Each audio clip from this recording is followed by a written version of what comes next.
You're watching Drakewing Gaming. Enjoy the video. Hey guys and gals, Nary here from Drakewing Gaming. It's me on Twitter, the Gaming Dragon. Today I'm coming back at you another Let's Play episode of Shelter. So yeah, before we jump into it, just wanted to let y'all know that our Patreon is now up for as little as $5. Y'all can help support the channel and get some awesome rewards like access to our community Discord server and full access to our upcoming Not Safe for Work videos. All that for as little as $5. Anyway, y'all, let's go ahead and jump right back in, shall we? Alarm chain, you are up, and let's go, baby girl. Alright. Do you need to lie down? I can take care of things around. I stand up and stretch. My head hurts, but I'm not terribly dizzy or anything. It's not as bad as it probably looked. Nah, I'll be fine. Just give me 5 minutes and I'll be back to work. Sure, when you feel all good, come help me in the kitchen, but take it easy. Barry gives me one more pat on the shoulder and walks away back to his kitchen. Wow, that was quite something. I better take Barry's advice and give myself some time to recover completely, and the best way for me to relax is more work, actually. I go to one of the vacant tables and start collecting dirty plates. Even in recovery mode, I should use my time as efficiently as I can. Light work like this is perfect. What the hell are you doing, human?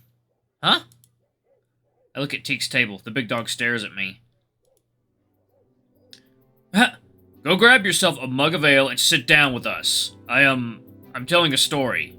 Max smiles at me and wags his tail. Did he ask Teak to suggest that? Are you sure? I don't really need to rest right. Stop questioning me and sit your sorry, weak human ass here, or I'll make you sit. I grab a half-full mug of a leftover ale from the table and hurry to his table. Max and Teak's companions have happy looks on their faces, while Teak himself looks embarrassed. I sit down and stay quiet. The big muscular canine coughs a couple times and looks at Max. It seems to be equally awkward for both of us. Better give him some space and don't distract him. Where was I? Oh, right.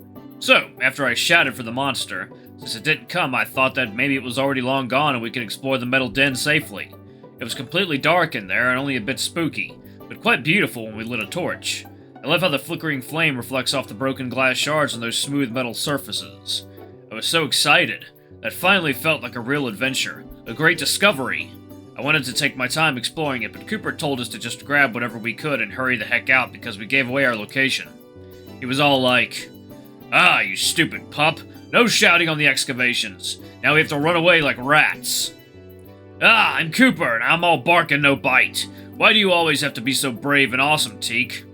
Cooper is the leader of Teak's group, a middle-aged, experienced dog. He's at the table with us at the moment. And I doubt that he said those words exactly. I laughed, though. It was a nice impersonation. Listen, Teak.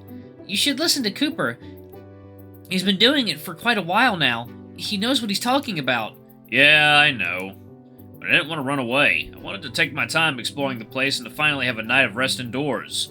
We've been sleeping in snow pits for so many days now.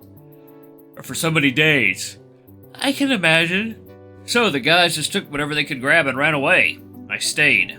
At the time, I thought I'd made the right choice. I was able to investigate such a huge chunk of that place. I was so excited. That was the first time I explored one of those metal temples. I lit up my torch and started snooping around. There were so many of those weird constructions around there. Some of them glowed with that weird light when I passed them, like the place itself was still alive. I wish you could be there. I know you would love it. Yeah, maybe one day. So, while I was exploring, I finally hit a jackpot. There was a room filled with relics, a lot of random tools. Knives, metal boxes of varying shapes. Metal boxes? Most of you will probably not get that. And so many of those metal walking canes that were there would be enough to give one to every single dog in the shelter. Wow, the ancients really cared about for their elders, huh? Well, my guess is that it was some place of Okay? My guess is that place was a cult. I would love to go back there on the next trip. I don't think that's worth it anymore. I took most of the knives and the other important-looking relics. There's always more to be found in places like that. If not for the relics, then just to investigate. I'm so curious about that place. So am I. I'm sure Cooper wants to go back there as well. Second, coffee time.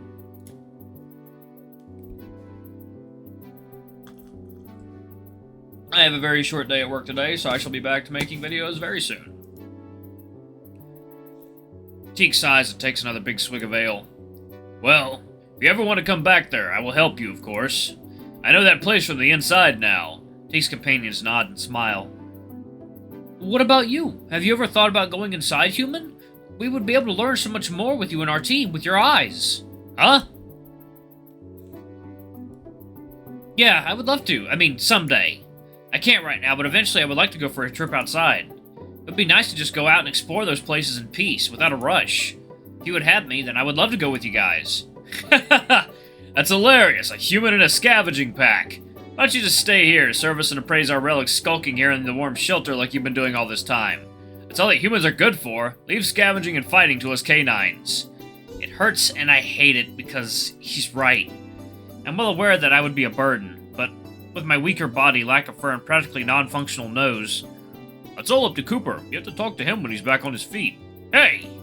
Thanks. Well, either way, not now, and not anytime soon. Yeah, whatever. All of you quiet. This is my story now, not the humans. So, I gathered as many relics as I thought I could live for the trip back to shelter and went to sleep. I thought that I could finally have a comfortable night of rest indoors. But it wasn't comfortable. I hated it. The floor was so hard and cold, and... Never mind, it just sucked. It was cold without you, Teak. Oh, it was. You're so big and warm. Ha ha ha, that I am. I'm sure you felt stupid for separating, huh? I know I did. And when I heard the noises and sounds of steps, I thought you changed your mind and came back. I called out for you, but the steps sounded too heavy, too irregular. That was the monster, right? It was. I guessed that, too. I rushed for my sword, but before I could even lift it... Slam! Snap! The monster jumped into the room and straight at me. It was all twisted and disgusting. Dirty, shagged fur stuck out from between its scales, and it had curved claws and glowing eyes. It jumped at me, and its jaws closed at my shoulder. That checks out. If I hadn't twisted in time, it would have taken my head. Oh, crap! I didn't even flinch, though, nor did I panic. I'm a warrior, a canine warrior. No monster, cat, rat, saurian, ungulate, or a fucking human can beat a dog. I swung my blade backwards and stuck into the damn beast's neck. It let go of me and dodged away before I could slice it open, but I was free. I jumped on my feet in a stance that Rune taught me for fighting in enclosed spaces. I had a wall behind me and the monster prowling in front of me, looking for an opportunity to have another taste of this Tosa meat. I was alone against the beast, but it was alone as well, and it wasn't a big creature. I saw an opening when it tried to attack me, and I thrusted my sword forward, striking through its eye. The monster screeched in pain. I didn't take any time to wonder if I pierced into the brain or not. I sliced down and followed with an upward slash, but the damn abomination jumped away. I saw that it was trying to run away, so I grabbed my sword in a reverse grip and threw it like a spear. The blade stuck to the wall, only scraping the creature's back. It was already gone. Okay, that sounds cool as heck. Ha! That was impressive, right? What do you think, human? You can never do anything as cool as that, right? Honestly, yeah, damn, that's impressive. I don't know what I would do in a situation like that. Probably pissed your pants and cried for a canine to come and save your ass. The worst part is that it's not too far from the truth. You can continue. Ha ha ha! So, after I chased the monster off, I grabbed my stuff and ran after it. Second meal, coffee time. Gonna be a big gulp this time. I have to go to work, like, right after this. What if it ran after the other guys, I worried. And indeed, when I went outside, I could clearly see that it followed your tracks. I ran as fast as I could for close to an hour. The snow was deep and I was running against the wind, but couldn't afford to slow down. I knew you guys were in danger. When I sensed the monster approaching us, I wasn't sure what to do. Teak was our strongest fighter. But it's not like the rest of us couldn't take care of ourselves. We grabbed our weapons and prepared to fight. It's all thanks to Cooper that none of us died that day. We can all fight better or worse. But Cooper was the most experienced one out of all of us and the second only to Teak in raw strength. He challenged the beast directly and kept its attention on himself. When I finally reached him, the battle was over. They chased the monster away. However, not without losses. Duke was almost thrown off the cliff and he lost his backpack. And Cooper? That was the wrong voice. And Cooper? Cooper suffered 3 deep bite wounds. He lost a half of his tail. Poor Cooper. Yeah, poor guy. When I reached them and I saw that, Teak squeezes his wooden mug hard, with growing distress. He puts both of his elbows on the table and wobbles in his seat more and more. The booze and the memory seem to start overwhelming him. It's okay, Teak. We all know you're sorry. Guys, I don't know how to work in a pack.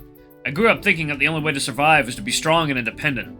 But that's not how we canines should be. Strength is one thing, but we are no saurians or felines or ungulates.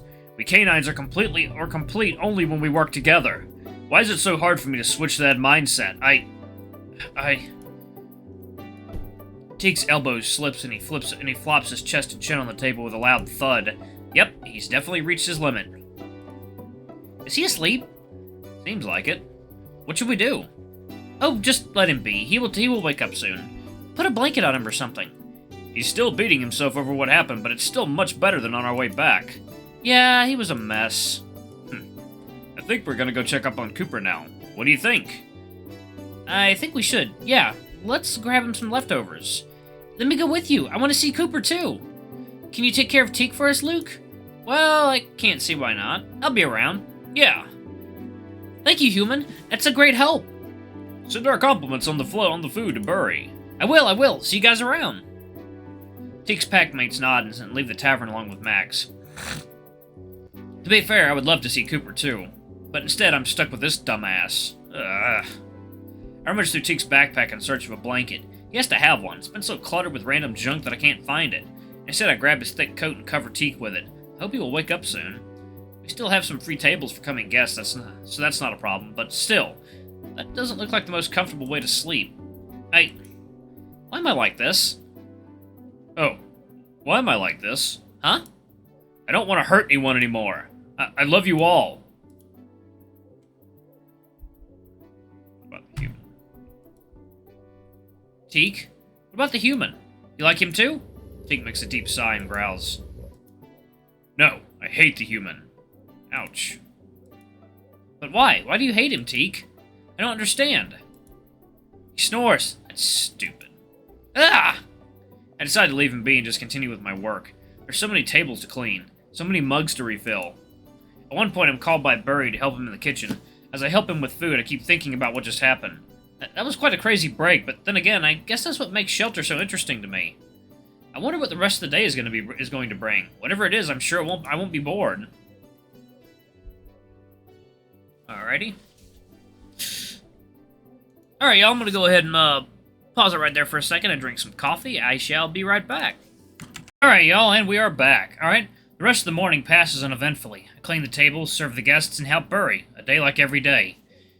However, I know that today is just not just like any other. We have an important event planned for tonight, and I have to take care of that. It's almost the time for the maintenance check on the turret. I'm gonna finish just a few things around and have my lunch break. Then, out to do work in a completely different part of the shelter. After such an eventful morning, I welcome a break from the tavern. I'm gonna have a nice walk, and I'll see how the dogs prepare for Skies Ablaze. Next stop, turret control tower. Oh yeah. Ooh, that's cool. Oh man. The corridors of Shelter buzz with excitement. Despite how gigantic this place is, it's hard to find a quiet corner. Every Skies Ablaze is bigger than the last. It seems like this one is going to continue that trend. Wherever I go, I can see happy dogs walking around and the red festive decorations hanging over our heads. All that in celebration of our home. It makes me so proud to see how far we've come. I arrive at a popular intersection with a big metal statue we call a guardian. The general assumption is that it's a deity of the ancients, and that's why some of us like to pay our respects to it. Is that Chekhov's mech? Chekhov's mecha? It stands tall in all its metallic glory, looking over the passing dogs. It's not alone. I can already see a dog standing by it. With one leg risen up? Huh. Bloody hell, someone is marking it again! Hey! Huh? Get away! Shoo! Shoo! I ran at the little mutt, shouting and waving my arms. I'm pretty sure I know that guy. I've seen him doing that in the past to the other statues scattered across different parts of Shelter. When I reach the statue myself, the stupid dog is already gone. No marking inside Shelter! Go outside and use the hecking toilet like a civilized dog! If I catch you doing that ever again, I'll cut your balls off and I will tell Rune! I huff in anger, looking at the wet spot of the statue's foot. That's just disrespectful! I thought we had come further than that as a civilization! I shake my head in disappointment and go between the statue's legs. I brush aside the big fake tail attached to it, and I look for a bucket and rag I left there before. Oh wow, it does have a fake tail. It's adorable, actually. Luckily, it's still there. The bucket is empty, and unfortunately, I don't have the time to fill it with clean water, but I can at least dry wipe the piss off for now. I get on my knees and start wiping. I'm so sorry to the people from the past. So, what have you got for tonight? A couple of dogs sit and chatter by the campfire nearby. A boohund and a loondhund. Lundhund? Loondhund. The loondhund holds a wooden stick with a sausage over the fire, while the boohund friend just lays down on the metal floor. A lot of good stuff. I went to Morzeburg and they had a fresh delivery from the south. I got some dried fruit, a few bottles of mead, and a bunch of these southern sausages. They're amazing. Alright, I'm gonna go ahead and pause it right there. Thank you all so much for watching. Don't forget to like, comment, subscribe, ring that notification bell. Leave a super thanks or a tip if you can, it always helps. And please check out that Patreon, y'all. It definitely helps the channel. Anyway, I love you all. I'll see y'all in the next video. Bye-bye!